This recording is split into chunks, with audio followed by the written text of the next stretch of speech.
গল্পের নাম আমি শুধু চেয়েছি তোমায় পার্ট 4। আজ বাড়িটা ছোট ছোট রঙিন লাইটে আলোয় আলোকিত। পুরো বাড়িতে দুই একজন বাদে সবাই নীল শাড়ি পাঞ্জাবি পরেছে। আরুকে হলুদ শাড়ি পরে স্টেজে বসানো হয়েছে। পুরো বাড়ি জুড়ে খুশির আমেজ চলছে। তবে আরু সবার সামনে হাসিমুখ থাকলে বুকের মাঝে চাপা কষ্ট লুকিয়ে রেখেছে। শিষ্যের কাছে শুনেছে শান্ত নাকি খুব অসুস্থ। প্রেয়সীর বিয়ে হয়ে যাচ্ছে, সেজন্যই হয়তো ছেলেটার বেহাল দশা। শিষ্য শান্তকে আরুর বিয়েতে থাকতে বললে অসুস্থের কথা বলে আসে নাই, কিন্তু আরু তো জানে শান্ত যতই অসুস্থ থাকুক সবসময় শিষ্যের সাথেই থাকে। হয়তো আজও থাকতো আরুকে ভালোবাসার নামক গভীর মায়াজালে না আটকালে।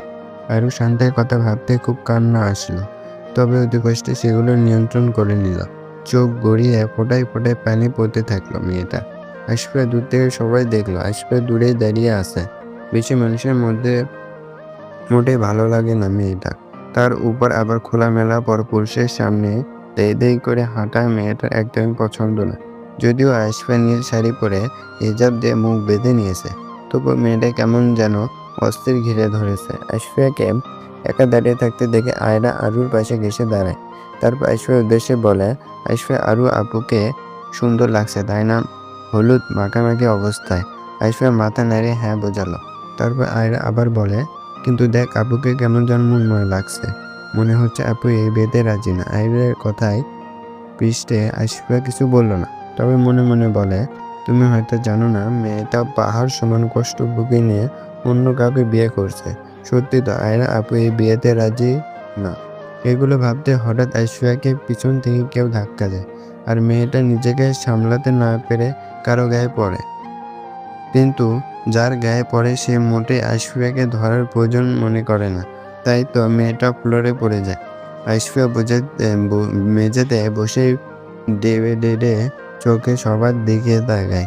মেয়েটা বেশ লজ্জা পায়। তারপর সামনে তাকে দেখে শিষ্য দাঁড়িয়ে আছে বিরক্ত নিয়ে। ধাক্কা খেয়ে তার গায়ে পড়ছিল মেয়েটা। মেয়েটা আজ নীল পাঞ্জাবি পরেছে। সবসময় আশফা শিষ্য শেহজাদকে দেখেই সে ব্ল্যাক শার্ট আর প্যান্ট পরতো, তবে আজ নীল পাঞ্জাবিতে খুব সুন্দর লাগছে। একেবারে নেতা সাহেবের লাগছে। কিন্তু মেয়েটা এসব চিন্তা বাদ দিয়ে মনে মনে বলে, একটু ধরলে কি হতো? তাহলে তো আর আশফিয়া ব্যথা পেত না, আর সবার হাসি পাত হতো না। আশফিয়া আবার নিজে মনে মনে ভাবে, উনি তো এবার আবার ইম্পি আমাকে ধরলে তো গায়ে ফোস্কা পড়ে যাবে। কথাটা বলে নিজের উঠে দাঁড়ায়। আশফিয়া উঠে দাঁড়াতে ছেলেটা মেয়েটাকে মাথা থেকে পা পর্যন্ত দেখে নেয়, তবে মেয়েটার মুখ হিজাবে ঢাকা, তাই দেখতে পায় না।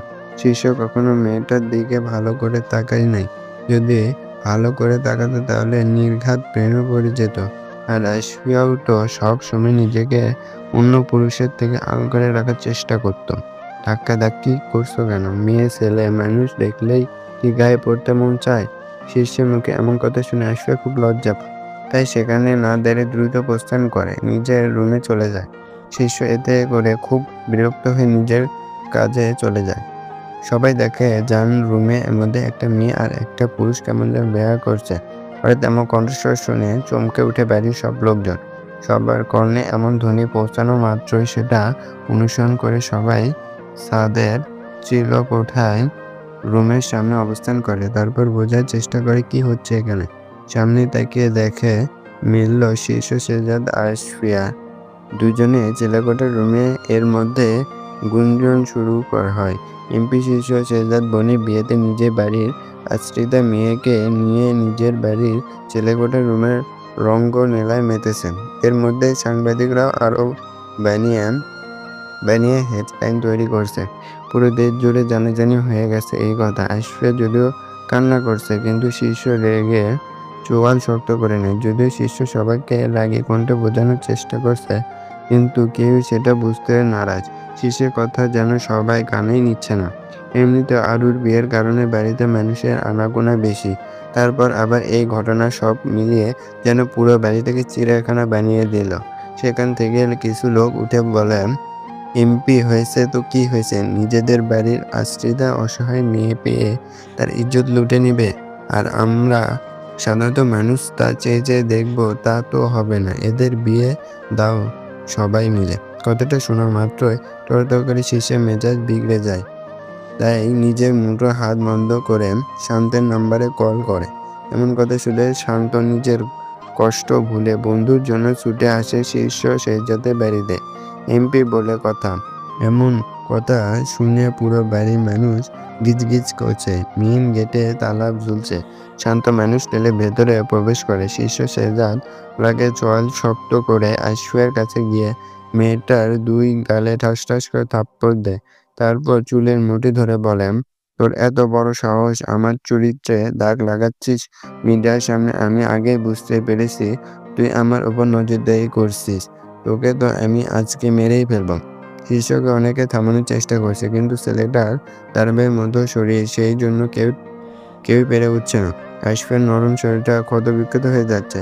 মেয়েটার তো কোনো দোষ নেই, তাহলে শীর্ষ মেয়েটাকে এভাবে এলোপাতাড়ি মারছে কেন? আশফিয়ার কান্নায় পুরো বাড়ি জুড়ে কেমন হয়ে গেছে। আর তখনই শান্তরা এসে শীর্ষকে থামিয়ে দেয়, আর শীর্ষের গালে ঠাস ঠাস করে কয়েকটা থাপ্পড় বসিয়ে দেয়। এতে যেন শীর্ষে আরও রাগ বেড়ে যায়। কিন্তু শান্ত আশফিয়ার কাছে গিয়ে মেয়েটাকে দুই হাত তুলে দাঁড় করায়। তারপর চিলেকোঠার রুমে বিছানায় বসে শীর্ষের উদ্দেশ্যে বলে, শীর্ষ তুই এগুলো কি করছিস? মিডিয়ার লোক এগুলো পুরো সব জায়গায় ছড়িয়ে দিলে কেমন হবে ভাবতে পারছিস তুই? সামনে ইলেকশন, এই মেয়ে আমার চরিত্রে দাগ লাগানোর জন্য এসেছে, আমার দিকে নজরদারি করছে। তুই কি পাগল? কে কেমন তা তুই একজন নেতা হয়ে বুঝতে পারিস না? মেয়েটাকে শুধু শুধু দোষারোপ করছিস। তুই তো নেতা হওয়ার যোগ্যই না। এখন চুপচাপ বিয়েটা করে নে, পরিস্থিতি খুবই খারাপ। শান্তের মুখ এমন কথা শুনে শীর্ষে আরো মেজাজ বিগড়ে যায়। তাই শান্তকে ধাক্কা দিয়ে বলে, তোর এত দরদ লাগলে তুই ওরে বিয়ে করে নে, আমার ঠেকা পড়ে নেই। আর তুই আমার রাজনীতি নিয়ে কিভাবে এটা বলিস আমি নেতা হওয়ার যোগ্য না? তুই মনে করছিস আমি একা ইলেকশন জিতে আসতে পারবো না? না থাকলে তাহলে তুই এবার আমার সাথে প্রতিদ্বন্দ্বী হয়ে দাঁড়িয়ে দেখ জিততে পারিস কিনা। হঠাৎ কি থেকে কি হলো শান্ত বুঝে উঠতে পারলো না। শিশু কি ছেলেটাকে ভুল বুঝলো তাহলে? তাই শান্ত মাথা ঠান্ডা করে বলে, দেখ শীর্ষ, তোর এখন মাথা গরম। শান্ত হয়ে ভেবে দেখ তুই কি বলছিস। আর তুই আশফিয়াকে বিয়ে করে নে, তাহলে তোর জন্যই মঙ্গল। তুই যদি বিয়ে না করিস তাহলে এমনি তো মেয়েটার গায়ে কলঙ্কের লেপ্টে যাবে। বিয়ে মাই ফুট। তোর যেহেতু এতটা আদর ওর জন্য করে নে না তুই বিয়ে এই থার্ড ক্লাস মেয়েকে। আমাকে কেন বলছিস? কথাটা বলে শিশু আশফিয়াকে আবার থাপ্পড় দিতে যায়। ততক্ষণে কাজী নিয়ে এসেছে লোকজন। তা দেখে শান্ত শীর্ষে হাত ধরে ধাক্কা দিয়ে সরিয়ে বলেন, হ্যাঁ আমি করবো মেয়েটাকে বিয়ে। তুই কেন মেয়েটার গায়ে হাত তুলতে যাচ্ছিস? তোর এত বড় সাহস কোন থেকে আসলো? আর কি বললি তোর প্রতিদ্বন্দ্বিতা হয়ে ইলেকশন দাঁড়াতে?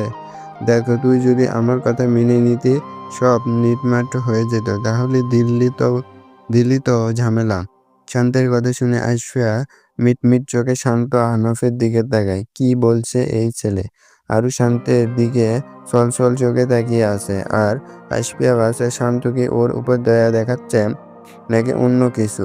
মেয়েটা একবার ভেবে নিল কিভাবে কি থেকে কি হয়েছে। কিছুক্ষণ আগের ঘটনা। আরু গায়ে হলুদ শেষ পুরো একটা দিন গিয়ে রাতের দেখা মিলেছে।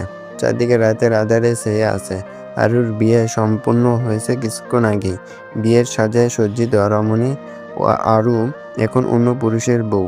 যদি ফাহিম নামে ছেলে বদলে শান্ত নামের ছেলের সাথে বিয়েটা হতো তাহলে কি খুব ক্ষতি হতো। এগুলোই ভাবছে মেয়েটা। আরুকে যখন বউ সাজাচ্ছিল তখন মেয়েটা প্রিয় মানুষকে হারানোর ব্যথায় খুব কাঁদছিল। তখন আশফিয়া বলে মুমিনুল হকের কাছে সব জানাবে। আরু যখন বোঝালো আশফিয়া সব জানে তখন অবাক দৃষ্টিতে তাকায়, কিন্তু আশফিয়া কিছু না বলার প্রতিশ্রুতি দেয়। তাই আশফিয়া ছাদে চলে যায়। তারপর চিলেকোঠার রুমে গিয়ে রেস্ট নিবে ভাবে। ততক্ষণে আরুর বিয়ে সম্পূর্ণ হয়, কিন্তু এত মানুষের ভিড়ে আশফিয়া সেখানে যেতে ইচ্ছে হয় না। ভেবেছে ছাদে কেউ নাই, তাই মেয়েটা নিজের মতো চিলেকোঠার রুমে একটু রেস্ট নিতে পারবে। আশফিয়া যখন চিলেকোঠার রুমে ঘুমিয়ে যায় দরজা খোলা রেখে, তখন শীর্ষ কিছু না জেনেই রুমে প্রবেশ করে। দরজা আটকে পিছন ঘুরে আশফাককে দেখে কপাল কুঁচকে নেয়। তারপর বিরক্তি কিছুক্ষণ মেয়েটার দিকে তাকিয়ে থাকে। দরজা খুলে সামনে তাকাতে দেখে কিছু মানুষ হুতাশ করছে ওদের নিয়ে। আর মানুষের চেঁচামেচি আশফাক ঘুম চলে যায়। তারপর উপরোক্ত ঘটনাগুলো ঘটে। আশফাক এগুলো ভাবনার মাঝেই একটা লোক বলে, আপনাদের নাটক বাদ দেন, আমরা বিয়ে পড়ানো শুরু করব। শিষ্য খেপে বলেন, কার সাথে বিয়ে পড়াবেন? সবাই একসাথে বলে, মেয়ে নিয়ে একসাথে থাকার সময় মনে ছিল না বিয়ে করতে পারবেন না, এখন বিয়ে আপনার সাথে হবে। শান্ত আপনার সবার দিকে একবার তাকিয়ে আরুর পানে চায়, তারপর আবার হাসি আর অসহায় মুখ পানে তাকিয়ে সবার উদ্দেশ্যে বলে, আপনারা তো চাচ্ছেন মেয়েটাকে বিয়ে করলেই হবে, তাহলে বিয়ের ব্যবস্থা করেন, আমি করব বিয়ে, আর এই ঝামেলা মিটমাট